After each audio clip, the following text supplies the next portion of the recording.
जीवन में कुछ चीजें स्वाभाविक है, जैसा कि ओशो बार बार बताते रहे। जैसे रोना, गाना, खाना, चलना, सोचना और बोलना, ये सब स्वाभाविक है। हाँ, ये अलग बात है कि अगर तुम्हें अपने शब्दों का व्यवसायीकरण करना हो, तुम्हें एक अच्छा वक्ता बनना हो, तो तुम ट्रेनिंग के पीछे भागते हो। लेकिन ऐसा नहीं है कि महज फॉर्मल ट्रेनिंग इसे बेहतर बना सकता है।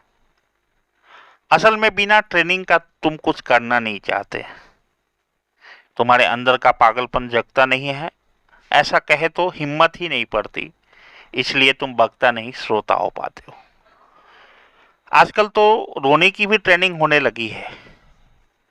कहते हैं रुदालियों का एक गैंग होता है, जब कोई मृत प्राय हो जाता है और उसके रिश्तेदार खुद रोने को सक्षम नहीं होते, तो रुदालियों का एक गैंग बुलाया जाता है, जो मृत आत्मा के शरीर के पास, आत्मा के पास तो नहीं, आत्मा तो मृत होता ही नहीं है, शरीर के पास बैठकर रुदाली अपना काम करते हैं और कहते हैं उनकी रोने की कला ऐसी होती है कि जो उस दृश्य को मानविक बना देता है। अब तुम्हें कला सीखनी हो तो अलग बात, लेकिन सवाल फिर वही है कि कोई पंछी संगीत सीखने नहीं जाता, लेकिन गाता है। उसके कलकल में भी संगीत है। जैसे कि कोई झरना संगीत सीखने तो नहीं जाता है। संगीत तो जीवन की सहज सरिता है, जो जीवन में बह रही होती है। जब कोई पक्षी बिना संगीत सीखे तुम्हें संगीत का अनुभव दे सकता हो, कोई झरना बिना संगीत सीखे संगीत की अनुभूति कराती हो, तो निश्चित ही कहा जा सकता है संगीत तो जीवन की सहज सरिता है। सीखने का कोई सवाल नहीं। संगीत तो वह अनसीखा मौजूद है। जीवन में संगीत, प्रकृति में संगीत अनसीखा मौजूद है। सिर्फ थोड़ी हिम्मत जुटाने की जरूरत है। थोड़े पागल होने की हिम्मत चाहिए और संगीत फूट पड़ेगा।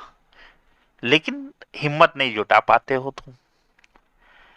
तुम्हें लगता है कि सामने कोई सुनेगा तो क्या कहेगा। कहते हैं कि 60 से 70% लोग तो आज भी बाथरूम सिंगर हैं। बाथरूम सिंगर तो सभी है। महिलाएं किचन में बड़े आराम से गा लेती हैं, लेकिन अगर उन्हें अपने इसी गान का व्यवसायीकरण करना हो तो ट्रेनिंग तो लेना पड़ेगा, फिर उन्हें सीखने जाना पड़ेगा। सवाल यह है कि इस जीवन का तुमको व्यवसायीकरण करना है तो तुम्हें तमाम डिग्रियां चाहिए, तुम्हें ट्रेनिंग चाहिए। जीवन का व्यवसायीकरण करना है तो फिर तुम्हें तो सीखना होगा। लेकिन जीवन सहज जीना है। व्यवसायीकरण तुम्हें आर्थिक लाभ दे सकते हैं, लेकिन आध्यात्मिक लाभ के लिए किसी व्यवसायीकरण की प्रक्रिया से गुजरने की आवश्यकता नहीं होती। और जब पक्षी विश्वविद्यालय नहीं जाते तो तुम्हें जाने की क्या जरूरत है। तुम्हें जाने की जरूरत तब है जब तुम्हें अपने आप का व्यवसायीकरण करना हो। तुम्हें होटल मैनेजमेंट सीखने हो तो जाना तो पड़ेगा। तुम्हें एयर होस्टेस बनना है तो जाना तो होगा। लेकिन जीवन को सहज आनंदमयी बनाने के लिए किसी विश्वविद्यालय में शायद जाने की जरूरत नहीं है। ओशो का कहना है कि विश्वविद्यालय केवल बनाते ही नहीं, बिगाड़ते भी हैं। तुम्हारे दिमाग में वो सब डालते हैं। और ओशो कहते हैं कि शिक्षा जो है वो तो खुद ही मृत है। शिक्षा क्या है, इतिहास क्या है? जो घट चुकी है, जो घटने वाली है, जो घट रही है, उस पर जानकारियां कम है, बल्कि वो जानकारियां ज्यादा हैं जो घट चुकी हैं। लेकिन पक्षियों को चिंता नहीं है कि कौन क्या कहता है। पक्षी विश्वविद्यालय नहीं जाते, संगीत सीखने नहीं जाते। वो सहज संगीत उनसे फूटता है, निकलता है, लेकिन उन्हें चिंता भी तो नहीं है कि कौन क्या कहेगा। लेकिन तुम्हें, मुझे, हम सबको इस बात की चिंता तो होती है, लोग क्या कहेंगे। पक्षियों को विचार नहीं है कि बाजार में बिकेगा यह गीत या नहीं, क्योंकि पक्षियों को अपने गीत बाजार में तो बेचने नहीं है। अब हमें बाजार में बेचने हैं तो निश्चित रूप से रियाज भी चाहिए, ट्रेनिंग भी चाहिए, गुरु भी चाहिए, संगीतज्ञ के समीप भी चाहिए और ट्रेनिंग भी चाहिए। वाद्य यंत्र की भी ट्रेनिंग चाहिए, क्योंकि बाजार में बेचने हैं हमें अपने गीत को। पक्षी आनंद से गाते हैं, क्योंकि हम बेचते हैं गीत को, और हम गीत को जब बेचते हैं तो धीरे धीरे एक दूसरी दुर्घटना घटती है, और वह यह है कि फिर हम गा तो नहीं सकते, फिर हम सिर्फ सुन सकते हैं। तब पैसिविटी पैदा होती है, तब कोई गाता है और हम सुनते हैं। धीरे धीरे हम श्रोता ही रह जाते हैं, गायक तो नहीं होते, क्योंकि फिर तो हमें लगता है कि गीत बेचने हैं तो फॉर्मल ट्रेनिंग चाहिए, संगीत सीखना होगा, और हम सीख नहीं पाते तो फिर हम गा नहीं पाते, और हम गा नहीं पाते तो सिर्फ सुन सकते हैं। और तब कोई गाता है और हम सुनते हैं, कोई नाचता है और हम देखते हैं। तुम सोचो जरा, यह बड़ी दीनता नहीं है? हमने खुद को देखने लायक ही बना रखा है। किसी दिन ऐसा जरूर आएगा जब कोई प्रसन्न होगा और हम केवल देखेंगे, प्रसन्न तो नहीं हो पाएंगे। तुम फर्क समझते हो? कोई प्रसन्न होता है और तुम देखते हो, इसमें तुम प्रसन्न होते हो और अंतर दिखाई नहीं पड़ता। कोई प्रेम कर रहा है, तुम देखते हो इसमें, और तुम प्रेम करते हो इसमें, तुम्हें भेद नहीं मालूम पड़ता। देखने से कभी कोई प्रेम को जान सकेगा? प्रेम तो करके ही जाना जा सकता है। प्रेम तो एक अनुभव है। ठीक वैसे ही संगीत का अनुभव तो गा कर हो सकता है। प्रसन्नता का अनुभव तो प्रसन्न होकर हो सकता है। हाँ, अलग बात है कि तुम किसी को प्रसन्न देखकर प्रसन्न हो, वो एक तुम्हारे अंदर की अनुभूति है। लेकिन वास्तव में हम तमाम श्रोता बनते जा रहे हैं, क्योंकि हम वो हिम्मत ही नहीं जुटा पाते। हमें लगता है कि संगीत हमने सीखा ही नहीं। जो चीजें स्वाभाविक तुम्हारे अंदर है, ये फूटेगी तभी जब तुम आनंद में गाना प्रारंभ करोगे, जब तुम आनंद में सोचना प्रारंभ करोगे, जब तुम आनंद से नाचना प्रारंभ करोगे, जब आनंद से आनंदित होना प्रारंभ करोगे, ये तमाम गुणें जो स्वाभाविक है जीवन में फूट पड़ेगी।